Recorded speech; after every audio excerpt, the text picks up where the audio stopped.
Yes, sir. Good evening, everyone. I'm audible to you.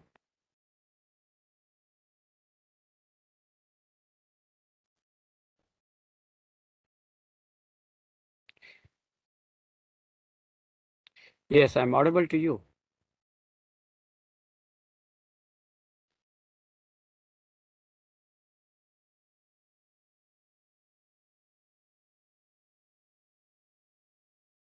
Okay, let's start the session. So, yesterday we have completed the VPN, the backup and recovery, how to take the remote desktop. Yes. So today we will complete this topic, storage management. After that, from Monday onwards, we'll start the Monday also. The class will be there as usual. So Monday onwards, we'll start the active remaining 4 classes in sequence order. Along with that, we'll do the Linux Monday onwards. Okay. So today we'll discuss about storage management. So storage means where our data will be stored. So generally where our data will be stored, our data storage will be done where? On our storage device, and that storage device is our hard disk. So to manage our hard disk, what we need to do? We need to create the partition. So today our session is about managing our storage device, that is our hard disk. So to manage our hard disk, what we need to do? We need to create partitions. And on that, we also need to apply the RAID. So this is the topic which we are going to discuss in today's session. How to apply the RAID.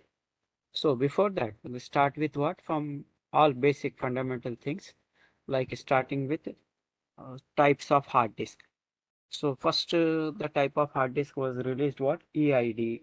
Now nobody is using that. Minimum SATA. Then came SCSI.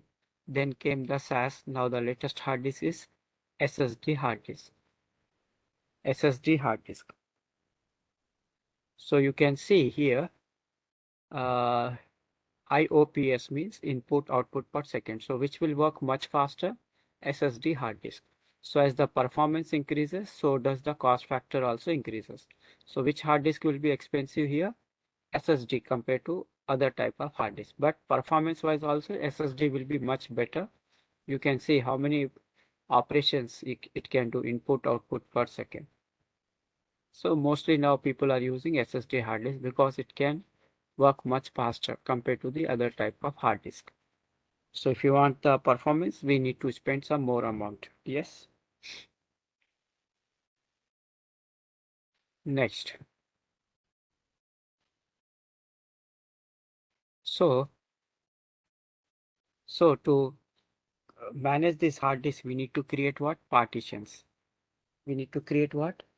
Partitions. So on our normal storage, we can create the partition using, on the normal storage, we can do the partition by going to the disk management. So we can do the partition by using the disk management in normal storage. In normal storage. In normal storage, we can create the partition. So this is built-in management tools in Windows. So this disk management is used to create the partition in normal storage. Disk management is used to create partition in our normal storage. Whereas storage pool is used, uh, storage pool is used to combine multiple partitions or hard disk. It will combine the multiple partition to apply the RAID. So, so these are the things which will be used in the network storage. So this storage pool will be used in a network storage.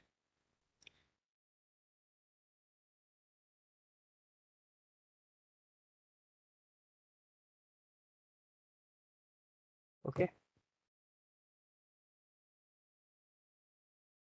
So in our normal storage, we'll create the partition by using the disk management.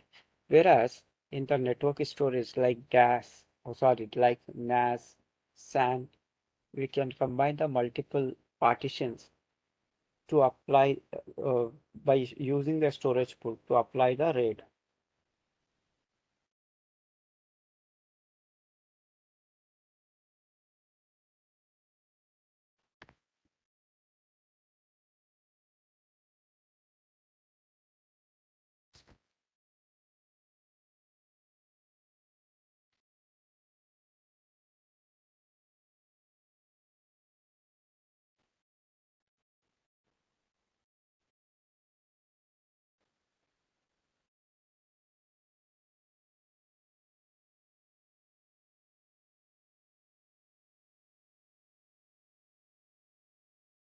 Okay.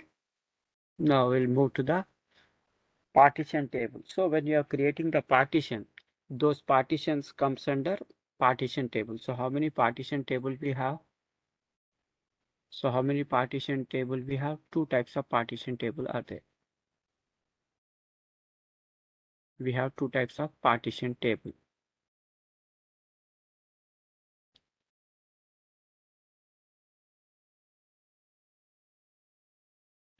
So what are those two partition table?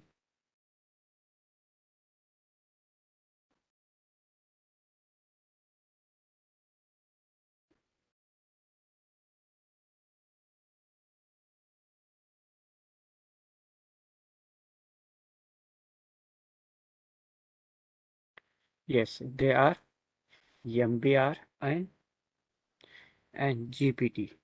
So here MBR stands for Master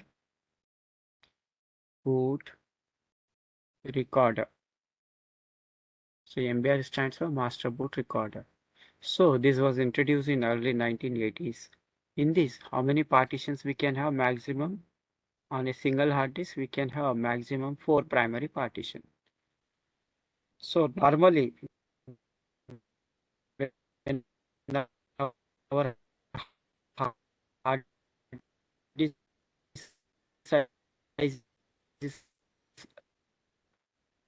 less than 2 TB or up to 2 MBR. So under MBR. You can change to GPT also, but normally it comes by default under the MBR. When our when our hard disk size is more than 2 TB, generally we have to go for the GPT. Now, generally we have to go for the GPT. So here GPT stands for global partition table. So global partition table. So it is a successor of MBR. So in this, we have how many partitions? How many partitions we can have? Primary. So in the MBR, we have different types of partition. In that maximum, we can create 4 primary partition. But other type of partitions also there in MBR that we will discuss in the next slide. But whereas in the GPT, we have only one type of partition, that is primary, and all the partitions will be primary. So how many primary partitions we can have maximum? In GPT, maximum we can have 8 primary partition on a single hard disk. Whereas in the MBR, we can have maximum 4 primary partition.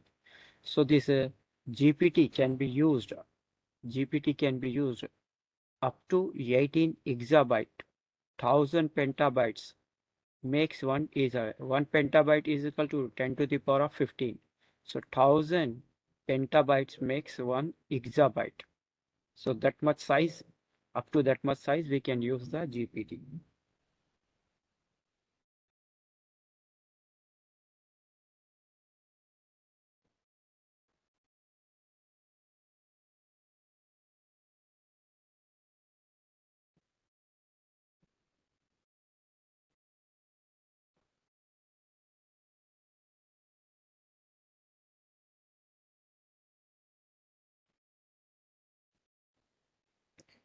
Now we will discuss about the MBR, because in the GPT you have only one type of primary partition. only one type of partition will be there, that is primary. But in MBR, we have three types of partitions: primary, extended, and logical. So that we will discuss in the next slide. So first of all, partition means dividing the hard disk memory or space logical into some volume. So partition means dividing the hard disk space or memory logical into some volume is called partition. So why we are creating the partition? To make our data safe and secure. Suppose if you keep all your data and your OS in single partition, like suppose you have installed the OS in C drive and you have not created any partition, all your important data also you kept in C drive. What happens? If the OS get corrupted, entire data will be lost. You can reinstall the OS, new OS, but you'll never get the data back. So that's why what you have to do, always create in your laptop also multiple partition. Keep your data in D drive, E drive, like that. Create separate drives, separate partition. So if your OS get corrupted, which will be there in C drive, and your data you have kept in D drive or E drive. So again, when you install new OS, whatever data you have kept in the D drive, E drive, you can able to get it back. So that's why always create a multiple partition. So when we create a multiple partition in MBR, now we are discussing this partition according to the MBR partition table, according to the MBR. So in the MBR, we have up to, so when you create multiple partition, first three partitions automatically will become primary. In MBR, first three partitions will become primary, which as admin we have to create. And the fourth partition will become automatically, which will be created default by the OS. So there will be one primary part, there will be, once we use the MBR, when the hard disk size is less than 2 TB, our first three partition automatically become primary. The fourth one, if you make forcefully primary, after that you cannot create further partition. So your fourth partition will default become extended, which will be created by the OS. So you have three primary partition, one extended. Then extended partition can be divided into logical drive. But in the previous slide you have seen, in the MBR maximum you can have four partition. You can do that. But your first three partitions will automatically become primary. But fourth one automatically become extended. But if you want forcefully, you can make fourth partition as primary. So that's why maximum you can have four primary partition. But what is the disadvantage of making the fourth partition primary?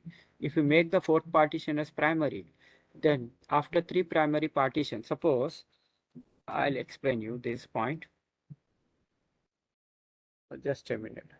1 second.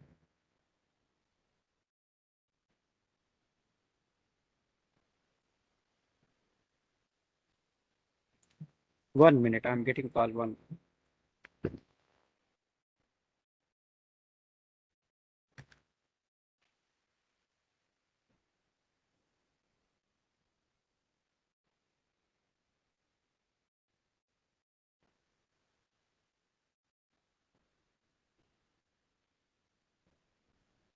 Okay, so what will happen?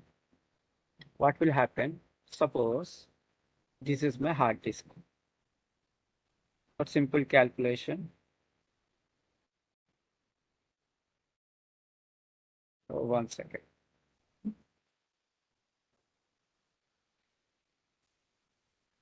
Suppose let us assume we have hard disk which is about, example, 100 GB. So I created first partition. Suppose 10 GB. So this will become primary automatically. Second partition if I created, I'm taking same size for easy calculation. And that also will become primary. For third partition I created. Now how much is over 3 pi? So automatically it will become primary. Now the fourth partition automatically will become extended by default. No, you don't want to make it. Then you have to make forcefully this fourth partition as primary. So if you make the fourth partition as primary, then how much size is remaining? Out of 100, 30 is used. So how much is remaining? 70. So this 70 GB will become primary partition. After that, you cannot create any further partition. But default, what happens?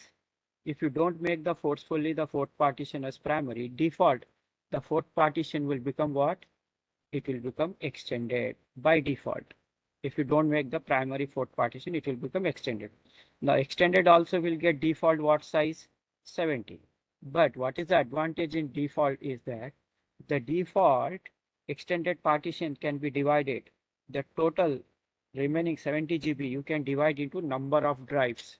So these are called logical drives. So this drive in Windows, this will be appear like C drive, D drive, E drive. Then after that, this will appear F, G, H, I, J, K, like that. So we can divide them like 5 GB, 10 GB, 5 GB, 10 GB, 10 GB, like that. This 70 GB we can divide. But if suppose the fourth one become primary, can we divide it? No. The fourth partition, if you make it forcefully primary, you cannot divide it. Whatever size after the three primary will be there, fourth partition will take the complete space, which you cannot divide. But default operation, if you allow, then the fourth partition will default will become what? Extended. So extended partitions can be subdivided into logical drive. So normally this process will happen in the MBR partition table. I hope you understood this. So your first three are, you can see in the background, primary. Fourth one, extended. Then extended can be divided into number of drives, which we can't do if the fourth partition become primary. We cannot divide. Is it clear? Is it clear to everyone?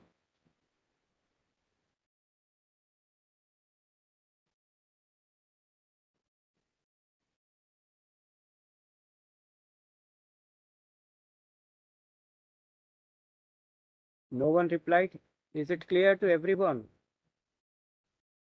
If it is GPT, all partitions will be primary. In GPT, you will not have any extended partition or logical. Only one type of partition, that is primary. So how many primaries we can have in GPT?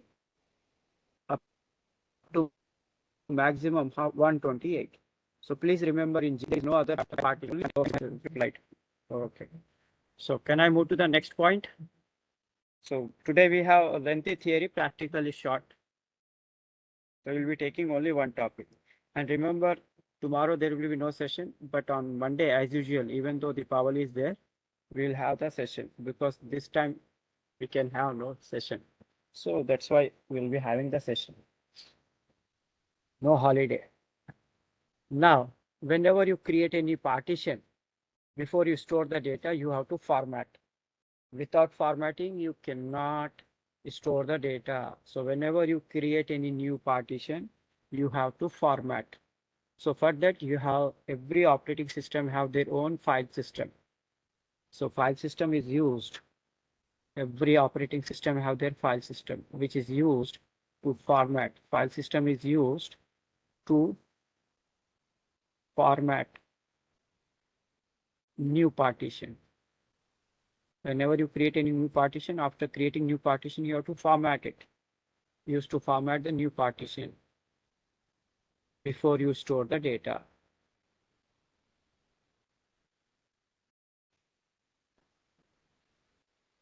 Okay.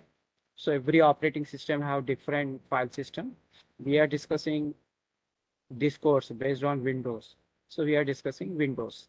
So in Windows, we have mainly three types of file system: FAT, NTFS, REFS. So FAT means file allocation table. So again, this FAT is subdivided or divided into or consists of two types. First, they release FAT16. After that, they released FAT32. So as the name indicate, FAT16 can be used maximum up to 16 GB. And FAT32 can be used maximum up to 32 GB. So this is not suitable for hard disk. This is suitable for flash drives, means pen drive. So for our normal hard disk, we generally uses in Windows NTFS file system. NTFS stands for New Technology File System.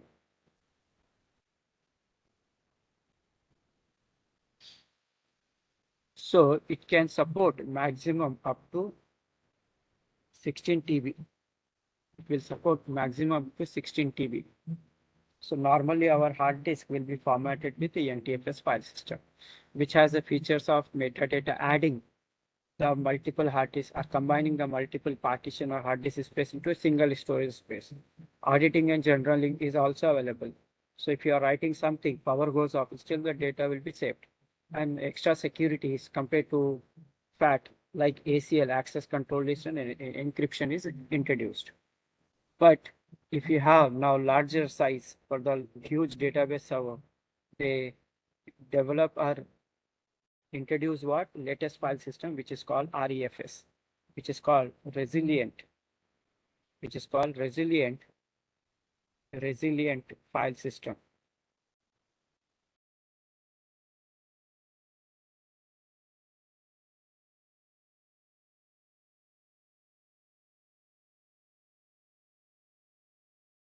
Resilient file system.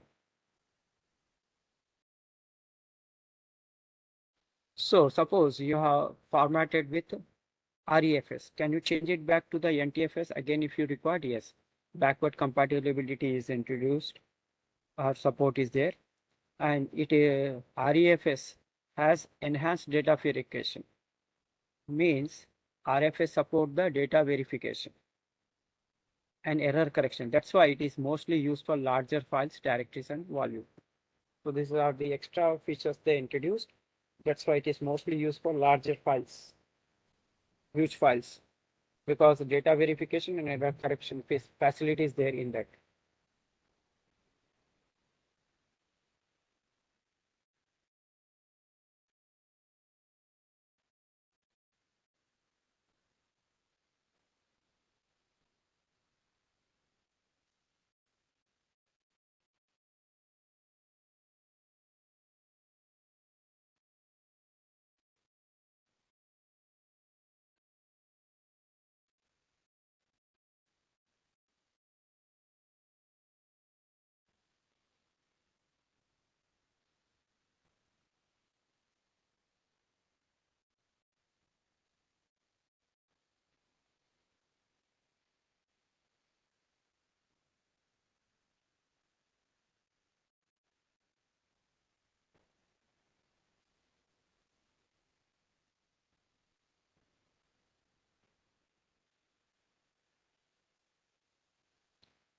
Okay, let's now go to the types of storage. Now let us discuss about the types of storage. So how many types of storage we have? Types of storage. So we have three types of storage. We have three types of storage. They are DAS, NAS, and SAN. So these are the three types of storage. So the types of storage are of three types. They are DAS, NAS, and SAN. So we'll first start with the DAS. So what is the full form of DAS? DAS means direct attached storage. What is the full form of DAS? Direct attached storage. So why it is called DAS? Because here our storage device are physically connected or attached to the machine itself. Server means our machine. So the example for the DAS is our desktop, our laptop, our laptop. There on our machine only, our hard disk will be attached. So that type of storage is called as DAS. Advantage, easy to configure, inexpensive. We don't have to use any additional tools or uh, any other things to access it. So easy to configure and easily accessible, inexpensive. Disadvantage, one storage device can be connected to one machine. We cannot share it on multiple machines. So network storage is not possible. Means we cannot share the one single hard disk with multiple machines. So it attach only to single server. So performance wise, it will be slower compared to the NAS and SAN. So these are the limitations or disadvantage.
Now come to the NAS. So here, this is our second type of storage.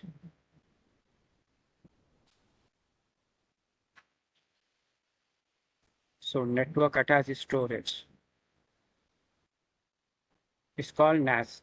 So here what happens on our machine, the storage device hard disk will be not there.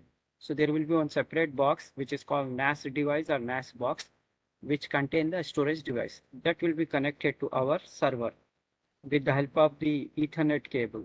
So the data transmission here will be done with the help of the CIFS, Common Internet File System, or NFS, Network File System. So why it is called network attached storage? Because on your server, the storage device will not be there. So your machine might be here, but the storage device will be at separate place. They will be kept in some secured place. And whatever you are writing, if you are sitting on the machine also writing, there is no chance to take that hard disk. So that complete data will be stored on a NAS box.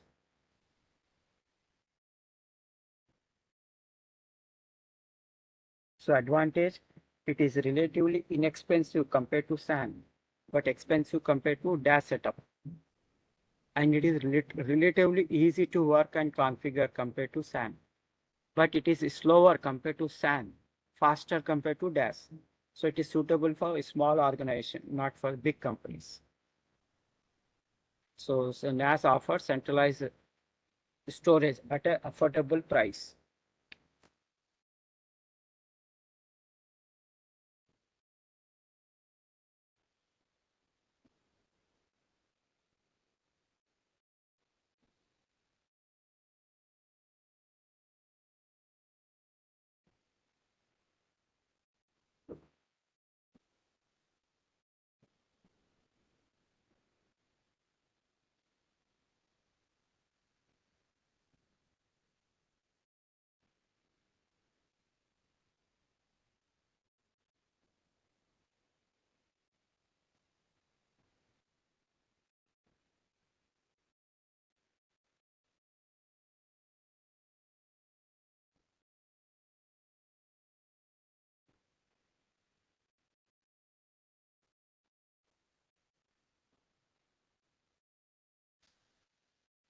Now come to the last one, SAN. So SAN stands for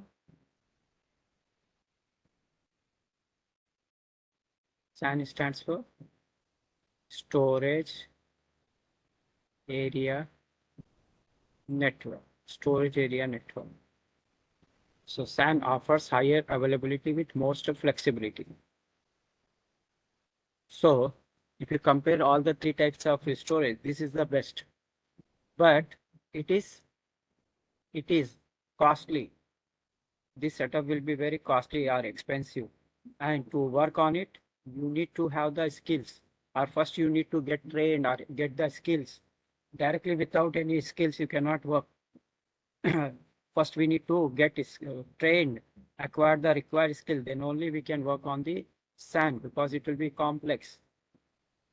To work on the SAN, it is not without experience or without getting the knowledge, you cannot work on it because it is a complex.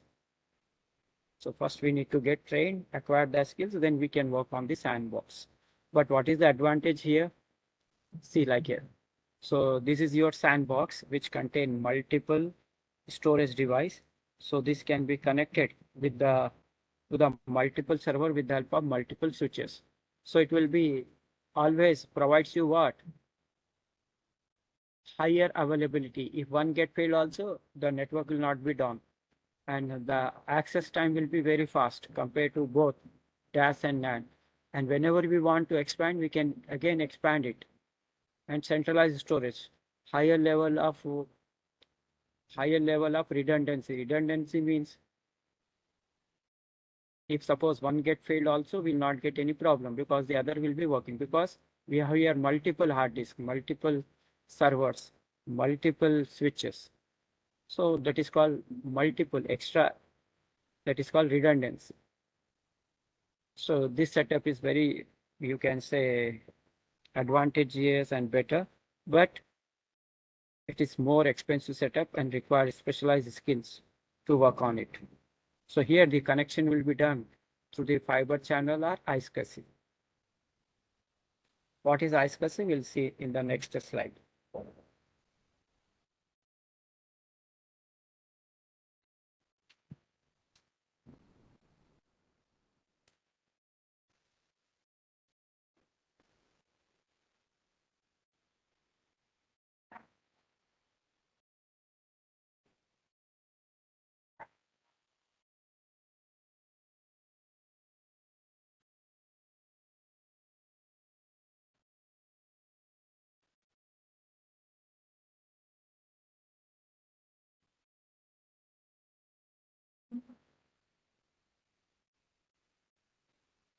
Now we will see what is meant by iSCSI. Now we'll see what is meant by iSCSI.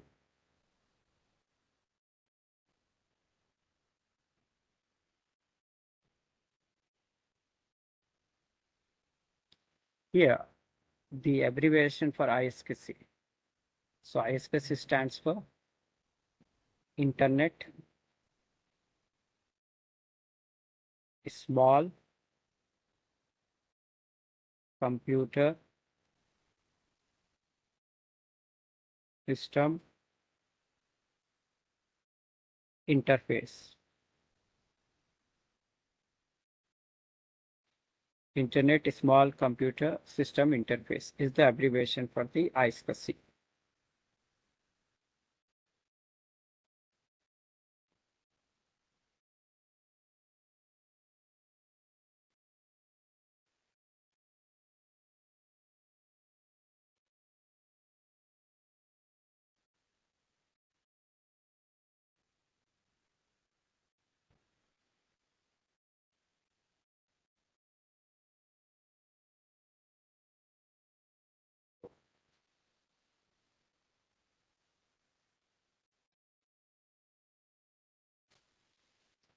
So iSCSI storage is an inexpensive and simple way to configure a connection to the remote disk.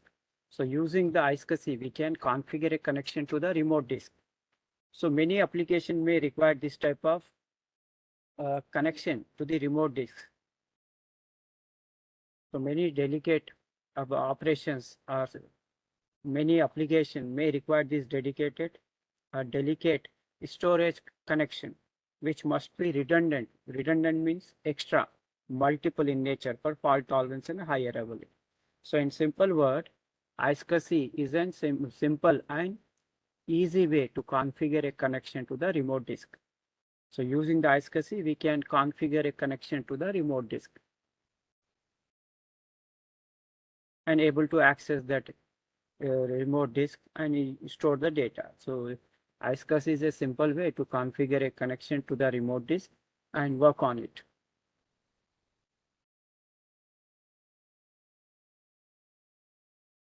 So many applications will require this type of remote connection and working. where we should have multiple storage so that if one get failed, the network will not get affected. So in that scenario, it is very, very useful iSCSI.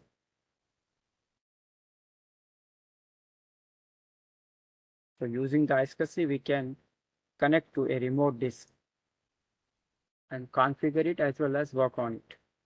So this might be required in many delicate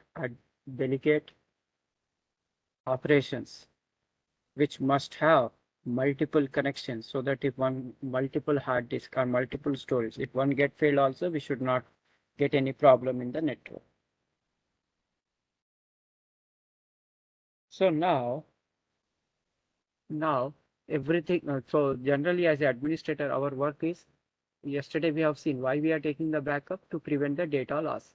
So generally, when to prevent the data loss, as an administrator will take the backup. So when we take the backup also, where our data will be stored on some storage device like hard disk, yes. So when we store the data, every day backup we are taking and storing the data in one particular hard disk. If that hard disk get failed, what happens? If that hard disk get failed, what happens? The entire data will be lost. So to prevent this type of things, what we will do? We will store the data in multiple hard disks. So instead of storing the data in single hard disk, we will store the data in multiple hard disks. So for that, we have a technology called RAID. So RAID is a technology where we will store the data in multiple hard disks by using the iSCSI. So RAID is a technology where we will store the data in multiple hard disks so that if one of the hard disks get failed also, we will not lose the data. So for that, we have to apply the RAID by using the iSCSI. Okay. So now using the iSCSI, we will apply the RAID.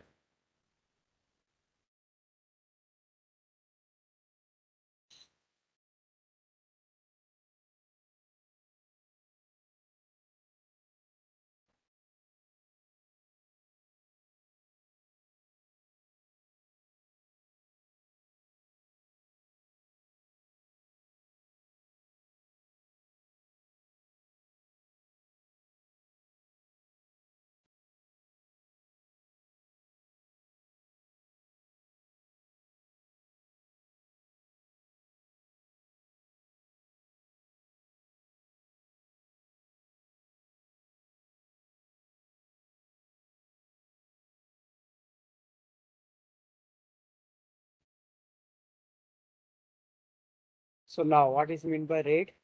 RAID stands for redundant. RAID stands for what? Redundant.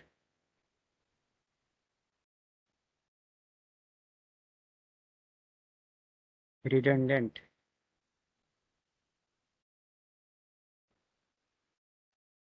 Redundant array. Array means combination of independent or inexpensive disk.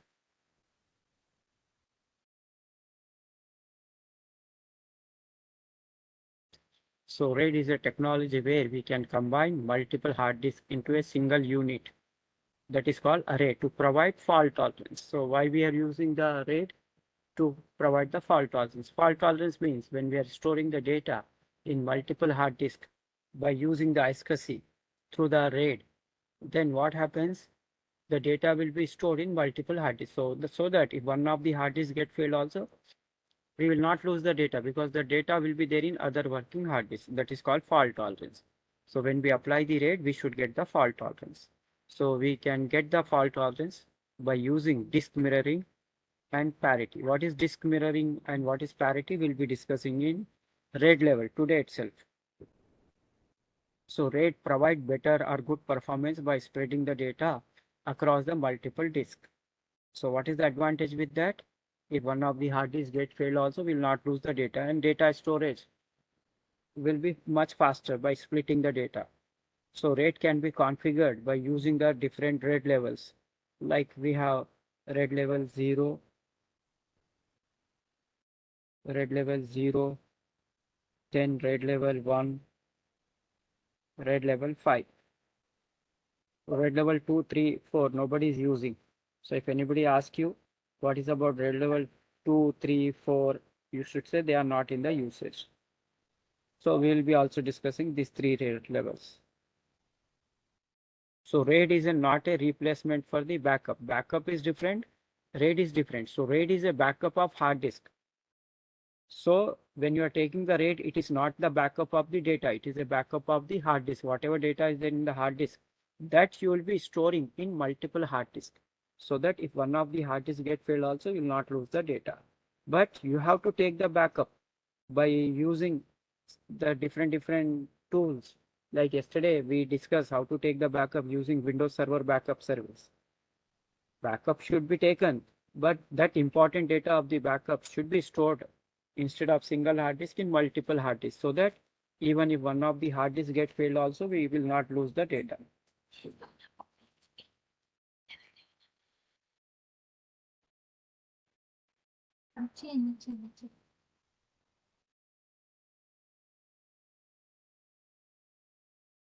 Okay. That is why we will keep on typing రెండు రాష్ట్ర పార్టీలు TDP Congress YSRCP రెండు రాష్ట్ర పార్టీలు అవినీతి పార్టీలే రెండు రాష్ట్ర పార్టీలు కుటుంబం పార్టీలే రెండు రాష్ట్ర పార్టీలు కుటుంబ పాలనా పార్టీలే రెండు రాష్ట్ర పార్టీలు కులతత్వ పార్టీలే రెండు రాష్ట్ర పార్టీలు ఎంపీ పార్టీలు అవినీతి రహిత.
Okay.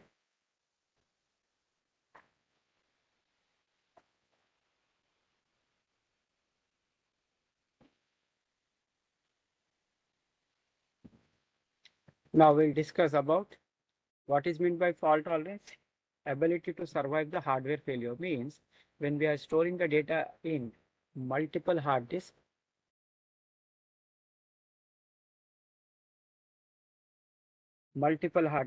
so that it is one of the hard disks get fail also, we will not lose the data because the data will be there in other working hard disk.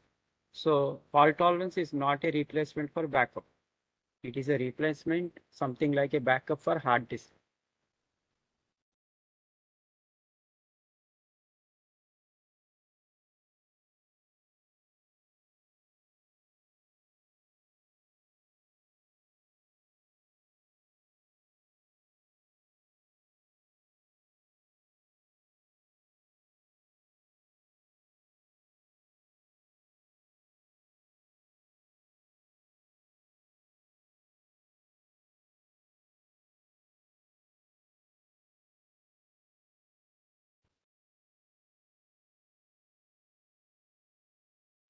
Okay, now we'll start with the red level 0.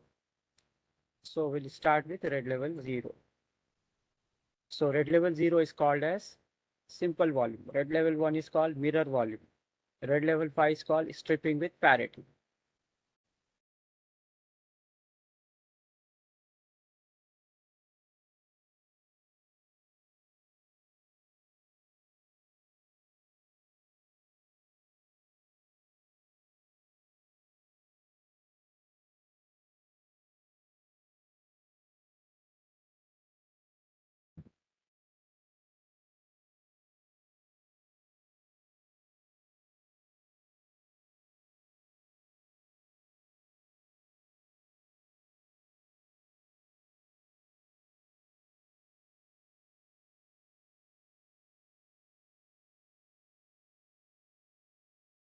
So first we'll start with RAID level 0, that is simple volume.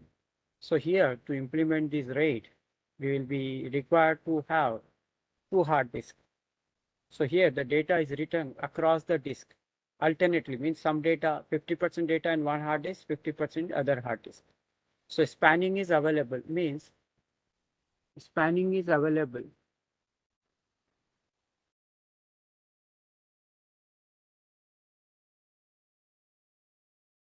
means we can combine the multiple hard disk into a single storage space. So we can combine the free space of the multiple hard disks into a single storage space. That is called spanning. So, but the biggest drawback or disadvantage in RAID level 0 is fault tolerance is not available. So now we are storing the data 50% in one hard disk, 50% in other hard disk. So due to any reason, out of the two hard disks, if one of the hard disks get failed, we will. So why we are using the RAID? When one of the hard disks get failed, we should not lose the data. But when we apply the RAID level 0 by taking two hard disks, so the data will be stored in two hard disks equally, 50-50%. If one of the hard disks get failed, we will lose the data. How much data will be losing? 50% of the data will be lost. So fault tolerance is not available in RAID level 0. But what is the advantage with that? Since the data is split in two hard disks, the speed, performance-wise, speed will be very good. Read and write will be very fast. So to configure the RAID level 0, 1, 5, everything will be same steps. The procedure and method will be same. So once we know how to configure a particular RAID level, everything will be same. So I'll be showing you today practical RAID level 0. Same step, same procedure to configure RAID level 1 or 5 also. Just we have to select. For RAID level 0, we'll select RAID level 0. Remaining steps same. For RAID level 1, we have to select RAID level 1. Where we have to select, I'll show you. And remaining all steps will be same.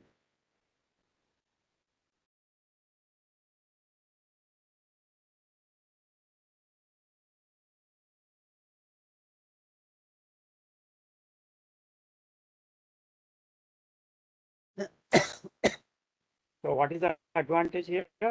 Performance wise, speed is very good. Disadvantage, fault loss is not available.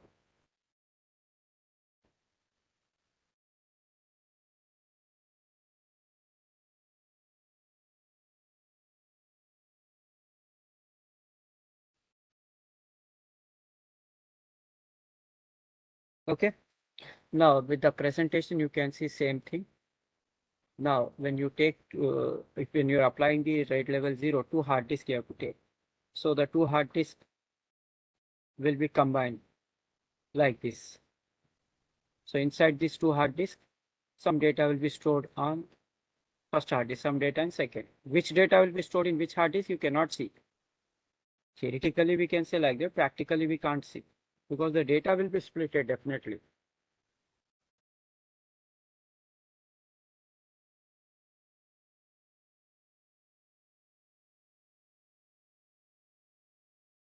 Because logically it will become one, but inside this data will be splitted. So if one of the hard disks get failed, suppose first hard disk, so the data will be lost, whatever data is there in first hard disk. So that is the problem with the RAID level 0. So to overcome this problem, we have RAID level 1. So in RAID level 1, also we will take two hard disks. But here, this is called mirroring. Mirroring means what? Whatever data is there in first hard disk, same data will be copied in second hard disk. Mirror means same, exact same, yes. So same data will be copied when we configure the RAID level 1 by using two hard disks.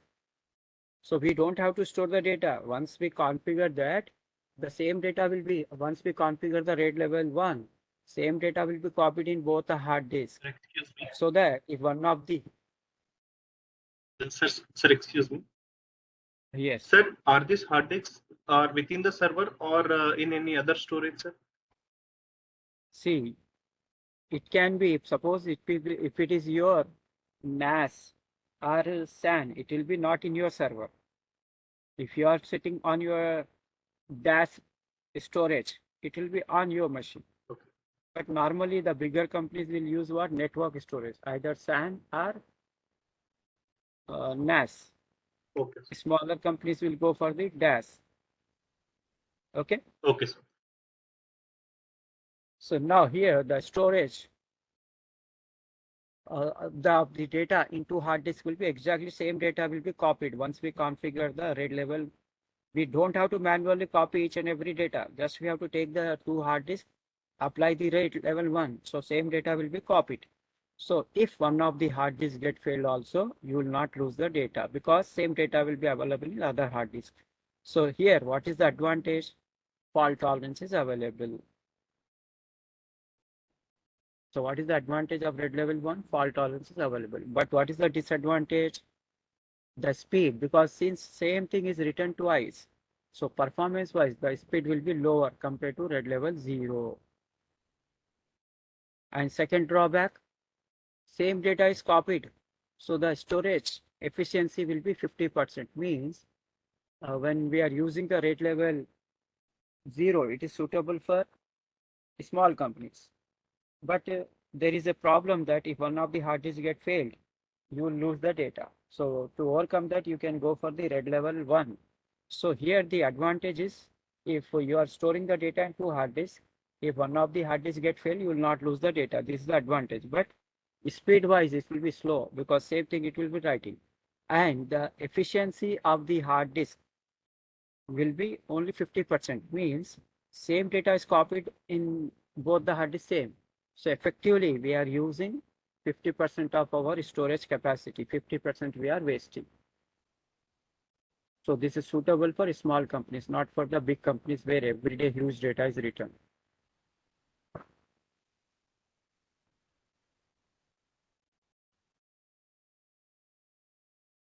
Okay, so here two limitations: speed, performance, and the efficiency of the hard disk. Storage efficiency or storage capacity is 50%. Means 50% we are utilizing, 50% we are wasting.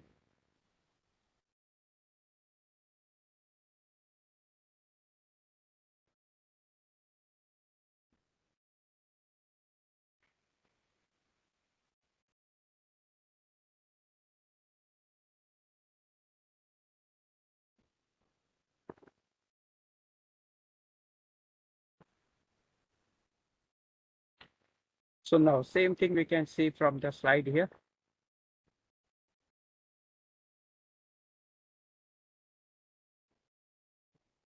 The two hard disks we have taken. So logically it will appear like this.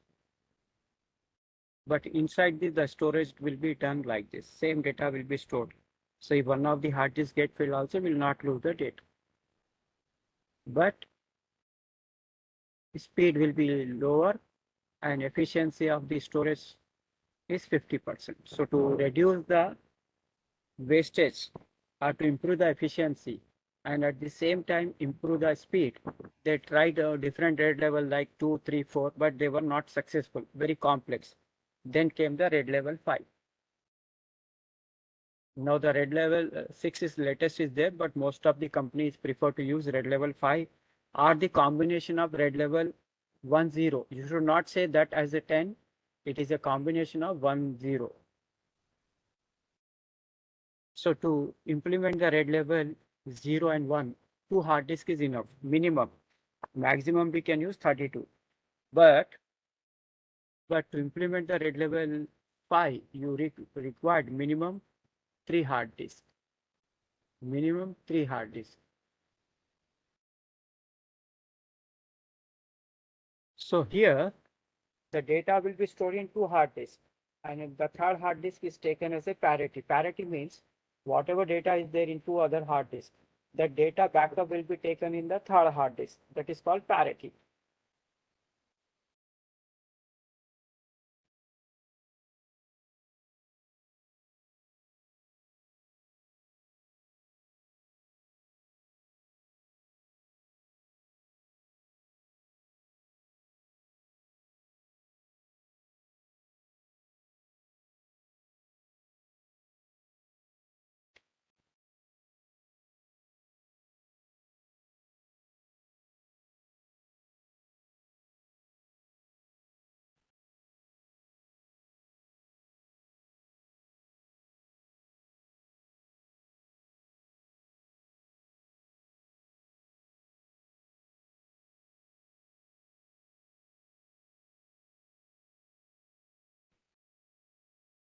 Okay. So now here fault tolerance is available. So out of three hard disks, if one of the hard disks get failed, you will not lose the data because the data will be there in other two working hard disks. So here the speed is improved. Now here in three hard disks, you are writing two times. In red level one, in two hard disks, you are writing two times. So here the speed is increased and the storage capacity also, wastage is also reduced from 50% to 33%. So overall, this is better compared to the red level 0 and 1, but it requires three hard disks, so more infrastructure.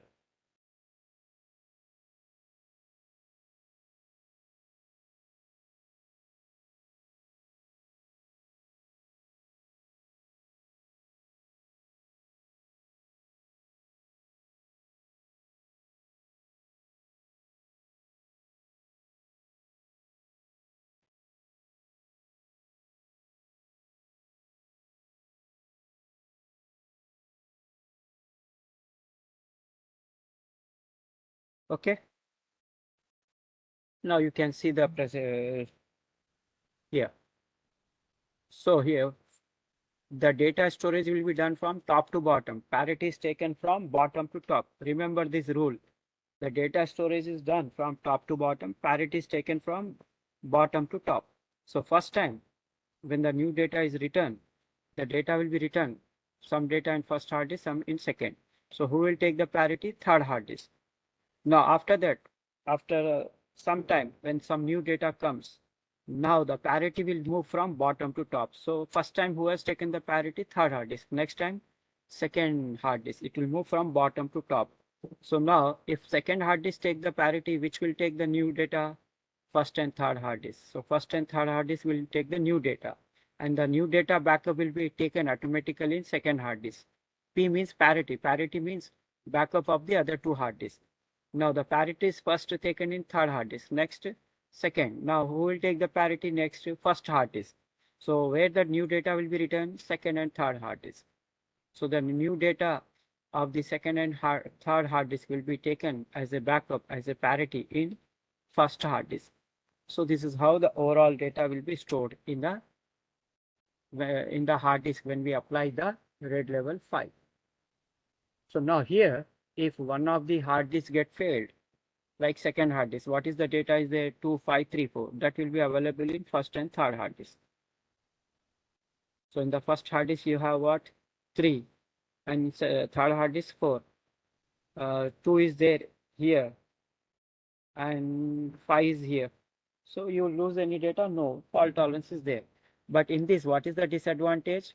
Simultaneously, very rare, but theoretically speaking, if two hard disks get failed, you will lose the data.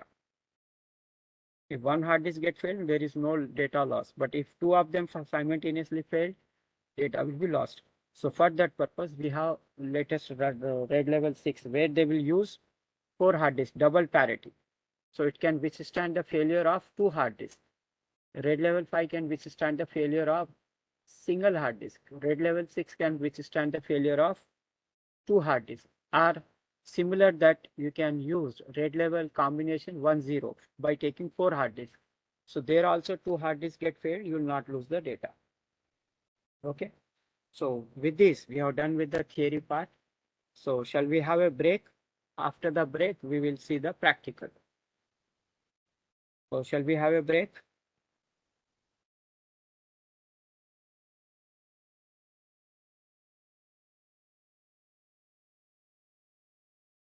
So with this, we are done with theory. The practical I'll show you after the break. So shall we have a break?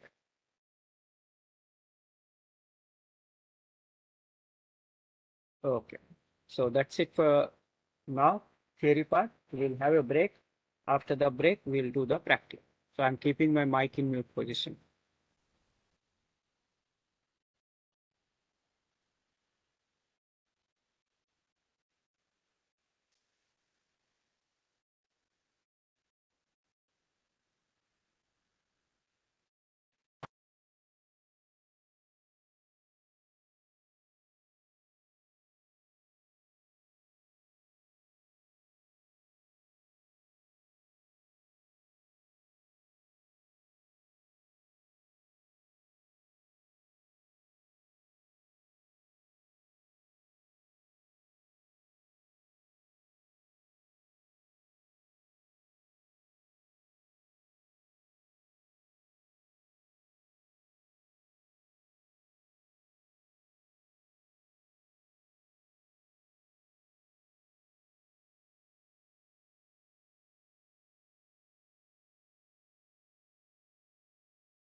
Okay, so shall we start the practical? Yes, shall we start the practical? Sir, this is Irfan. I have a doubt, sir. Yes, okay. Tell me. Uh, Sir, for example, we are having three disks, disk 1, Yes, 2, and 3, each containing a storage of 100 GB in each. Okay, sir. okay. So, after giving this storage to administrator, can he store Hmm. the 300 GB storage, data and storage? By applying the rate? Yes, sir. No, he can't. Because same data will be stored. No, see here. So we'll be getting the shortage. So if you want the 300, 100 you are given, and you want Okay. him to store the 300 data means you have to use the LVM. You What have is to LVM, add, sir? you have to add or spanning. In Linux terminology, it is called LVM. In Windows, Okay. it is called spanning.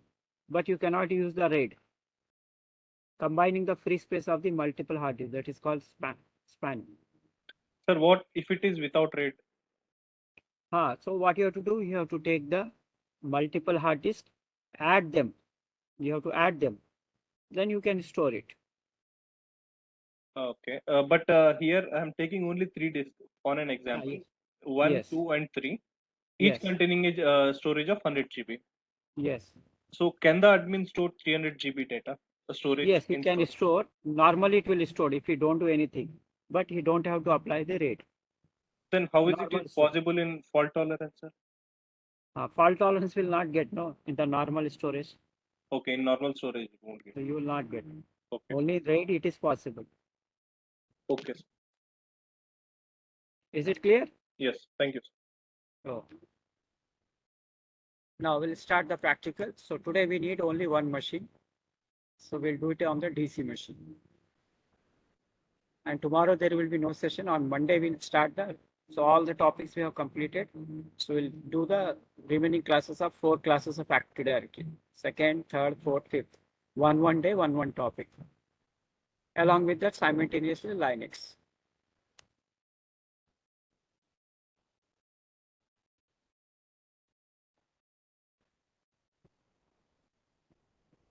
So one machine is enough for today.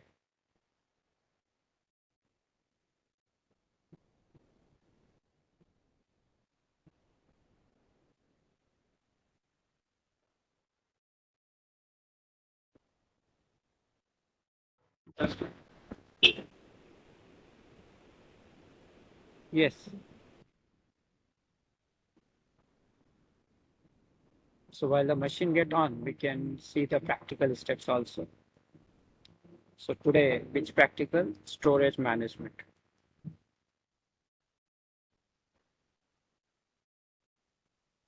So you can see here, first what you have to do, install the iSCSI.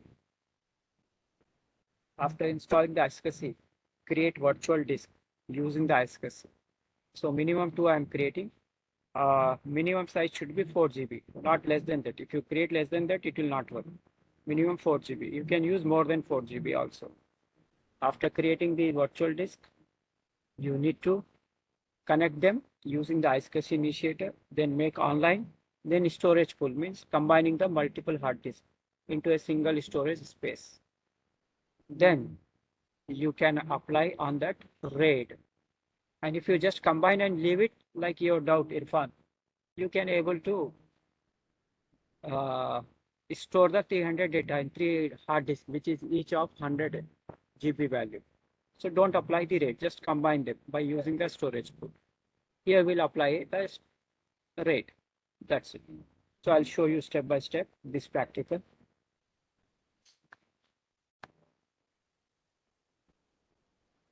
So now first to log in.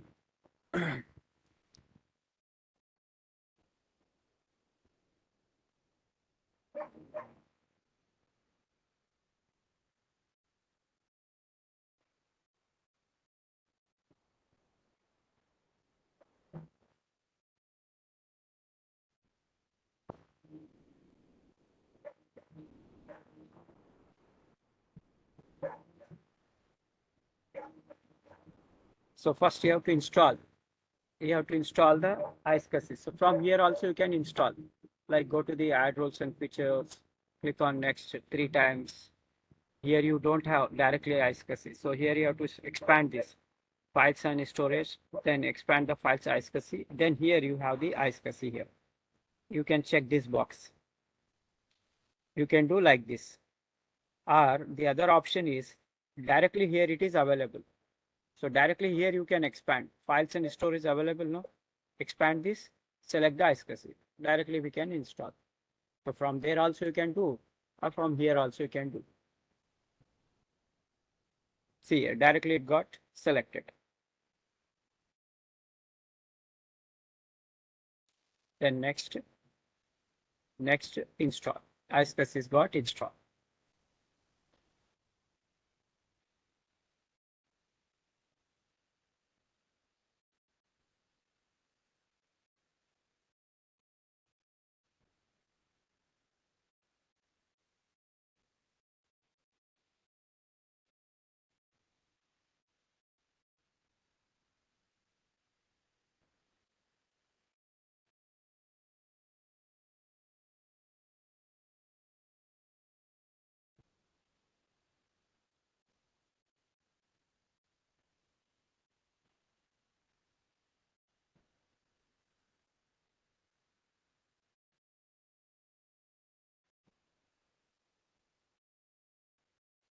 The iSCSI got installed. Now we need to create the virtual disk. So here the option is there to create the virtual disk. But I need to make first of all my hard disk, the E drive free from my storage. So here some data is there. So I need to remove it. How to remove it? Don't format it. Select all, delete it to create the free space. So some data will not be deleted like the data which we used for redirection purpose and roaming purpose. So you keep as it is. Now free space is there. Yes. So here minimum free space 10.1. So I can create two hard disks, or I can create two virtual hard disks, 4 GB. I cannot create three. So I will not able to show you the red level 5. So I show you red level 0, same step for red level 1 and 5. If you want to implement 5, you should have more free space here, minimum 13 to 14 GB. Then you can create three virtual hard disks, then apply the rate. Concept will be exactly same.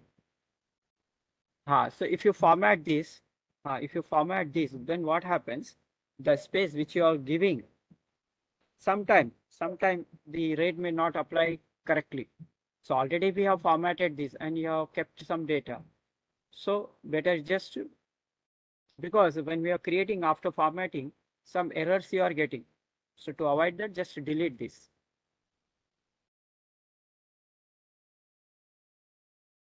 Okay. Now let us apply the RAID now. So go to the server manager console.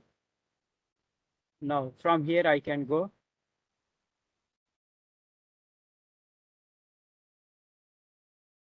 I can just select here files and files and storage. Select the iSCSI. From here already iSCSI is installed.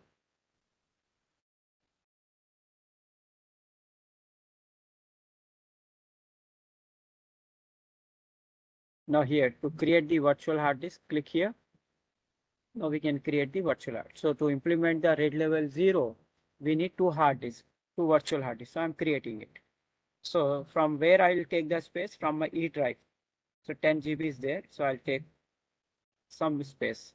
So now here it is asking me what name you want to give to your virtual hard disk. So I'm giving the name VHD, virtual hard disk 1. So how much space you want to give from the 10 GB? 4 GB. Next.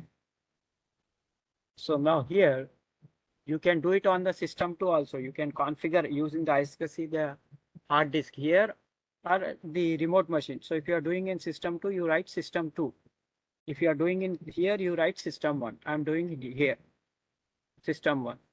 Then add, you have to give the IP address of system 1. If you are given system 2, you have to give the IP address of the system 2. So I've taken system 1. So system 1 IP is 10.1. If you have taken system 2, so this virtual hard disk will be created in system 2. So there you have to give IP address of system 2. Next. Next. Create. So virtual hard disk of 4 GB will be created in this machine, system 1.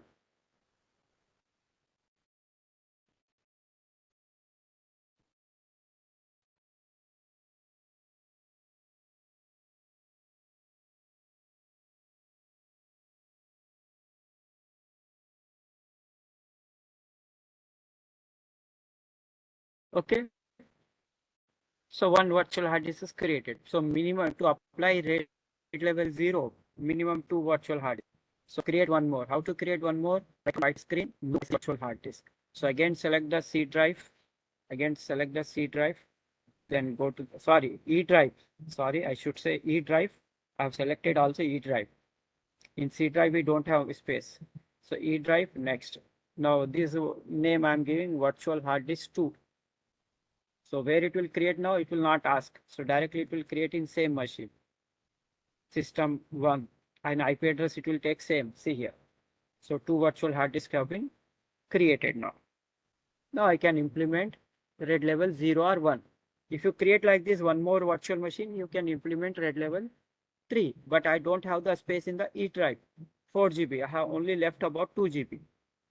So I cannot create one more virtual hard disk. So I'm not doing the RAID level 5. I hope you are following. Everything is same. So if you want to implement the RAID level 5, you create one more virtual hard disk like this. So if you know how to create RAID level 0, 1, 5, exactly same. So I'm showing you 0. So two virtual hard disk is enough.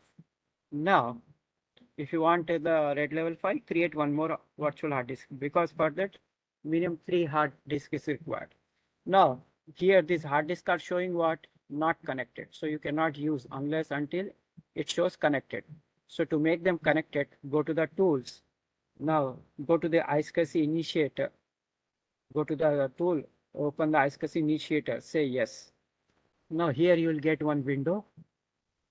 Here you will get one window, this window. So in the target, you have to write the IP address where this iSCSI, where these hard disks are created, which are not showing connected, you write that IP. So we have done in 10.1.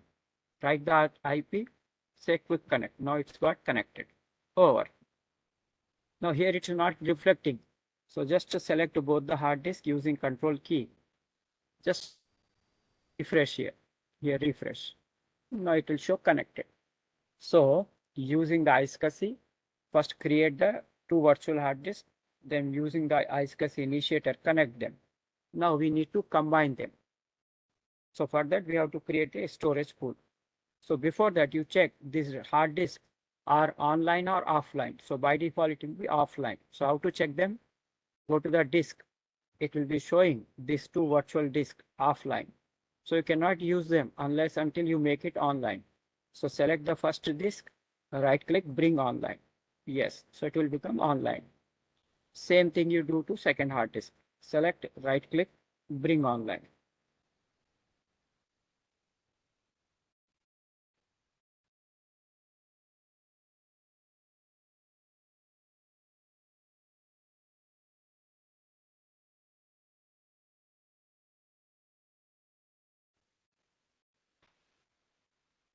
So now both the disks are online. Now we can combine them. So to combine them, we have to use a storage pool.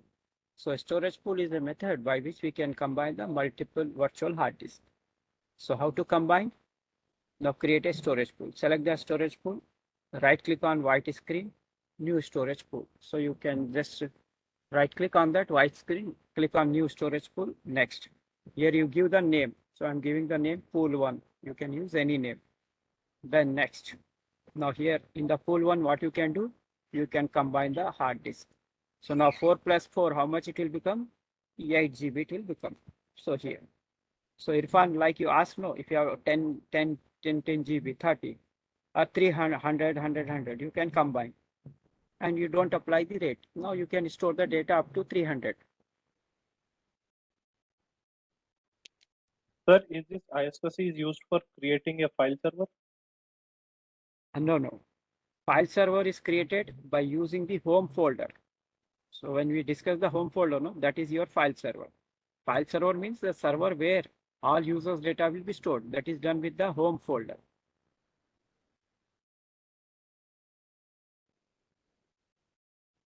Okay. Now storage pool is created. Now before I proceed with the applying the RAID now what you can do, you see here, what is my last drive? Double click here, E drive. So do you have any F drive? No. Now one F drive will be created because in Windows, the partitions are accessed with a drive letter. So this we have done on partition, virtual hard disk. So now apply the RAID. So how to apply the RAID now? Select this pool which you have created. Now to apply the RAID, select the pool, right click new virtual disk. Now we are configuring the RAID on this storage pool. Next. Now here you have to give some name. I am giving here name Zoom. You can write your name also. Now this will become the RAID name. Next. Now three types of RAIDs are available. Which one you want to configure? So if you select simple, it will be RAID level 0. If you select if you select the mirror, it will be RAID level 1. If you select parity, it is RAID level 5. But in this case, we cannot select parity because we use 2 hard disks. So if you have taken 3 hard disks, you could have used. So either we can go for mirror or simple. So I'm going. So you can configure RAID level Sir, 0, 1, 5. once go to previous, sir, there I can say 6 GB, but not 8 GB. Yes. Here you are saying. Yes, sir. You're never going to get the full space. No? Why, sir? Because internally, some space will be consumed. Okay. So if you take 4 GB pen drive or 8 GB, you connect it. How much it will show? 8 GB you will get. No, Full it space you will never get. okay. Because internally, some space will be consumed for internal process. Is the remaining space used for parity, sir? No. Parity means what? Here, 2 virtual hard disk data will be copied in the third hard disk. So here we are not able to implement parity because we have created here only 2 virtual disks. Parity means level 5 here. So for that minimum, how many hard disks we need to create? We discussed, no? 3 hard disks. We have created 2. So either I can go for mirror, that is RAID level 1, or simple, RAID level 0. Okay. Now here I can select a thin. So in the future, I can expand the size if required. Now here I can write 4 plus 4, how much? 8 GB. So I'll not get the 8 GB, but I'll not get 6 GB. But I'll get around more than 7 GB. So now free space is about 6 GB, but requested space is 8 GB. Create. So now it enhance some space. You can see now. So now RAID is applied. But how do you access the RAID? With the drive letter? So one new window will come. So now here we are accessing the RAID. So now first it is, see here, this much size is increased. Now you are not getting 6. So out of 8, you are getting 7.97. So only few spaces lost because of internal memory. So this is your actual space. Now it is formatting. It is assigning the drive letter, F. Now it is formatting. Without formatting, you cannot use NTFS. Created. Now you will get one drive, F drive. So internally, the data will be distributed. Some data in one hard disk, some data, but you cannot see them because logically it is appearing like a 1 to you. And that is your F drive, see here. So this is your RAID.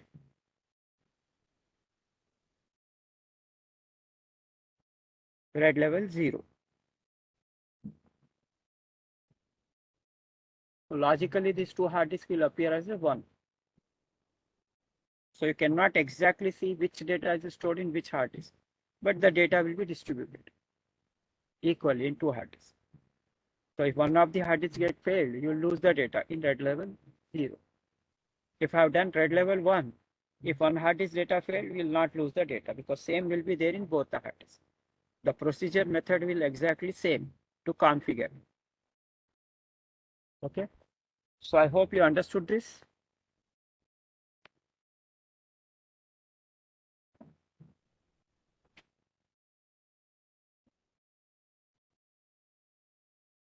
So with this, we have done with today's session. So that's it for today. Thank you, everyone. Tomorrow there will be no session as it is Sunday. We'll meet on Monday, even though the Deepavali is there, but we'll be having the session. Okay. Okay. So that's it for today. Thank you, everyone. I'm closing this session.